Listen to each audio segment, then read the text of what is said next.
perfectly timed because Novogratz has been the piñata of Bitcoin when it goes down. It's been the genius of Bitcoin when it goes up. And all of a sudden, Larry showed up at the door to say, hey, big, respectable firms can prosecute and do Bitcoin. Link Lawrence Fink of BlackRock to Mike Novogratz. Well, what's happened is people, as you suggest, make fun of Bitcoin and other cryptocurrencies, but now the establishment, Larry Fink at BlackRock, is now saying they're going to have an ETF, if approved by the government, in Bitcoin. So you're saying, wait a second, if the mighty BlackRock is willing to have an ETF in Bitcoin, maybe Bitcoin's going to be around for a while. Lisa wants to jump in here, but I'm going to cut to the news moment. Is Carlyle announcing this morning a Bitcoin advocacy? No, I don't think so. But there's no doubt that Bitcoin is something that I wish I had bought it at $100 a Bitcoin when Mike Novogratz started buying it. It's now at $29,000.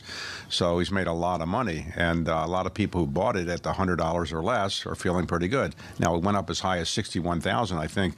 Even down to 31,000 or even 29,000 now is still pretty good profit if you bought it at 100. We all wish we would have bought it at 100 and to ride it up. It's one thing for BlackRock to come up with an ETF because they believe in the proposition of Bitcoin. It's another because they see a profitability proposition where they can, you know, basically take advantage of the interests other people have. I mean, isn't that more of what this is? That basically Wall Street is saying, if there is a market for it and we can viably make one for them and make some money, why not? Well, remember, Wall Street is in business to make money, and this is something they can probably make money of. You have to remember, the United States government has been somewhat skeptical of it. I think Democrats in the Congress, and particularly the people regulating the SEC, are skeptical of Bitcoin and other cryptocurrencies. But outside the United States, there's a lot of interest in it. I think FTX really hurt when it went bankrupt, and it hurt the crypto industry.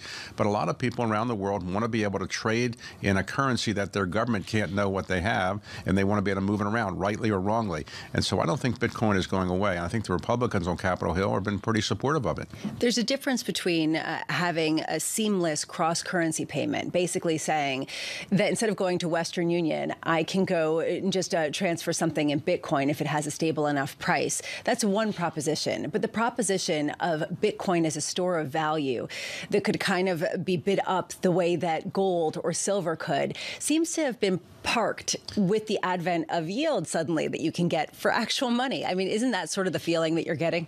Well, there's no doubt that when interest rates are as high as they are, you don't need to have gold or other kinds of things to get you some solid return, because when you get 5% on treasuries, but eventually 5% will be coming down at some point, I don't think Bitcoin or cryptocurrencies that are the better ones, the better known ones, Bitcoin and so a number of others, are going to go away. There's enormous interest around the world in being able to have something you can transfer without the government knowing about it and keep it private. And, you know, you can say people shouldn't do that, but that's not going to stop people from doing it.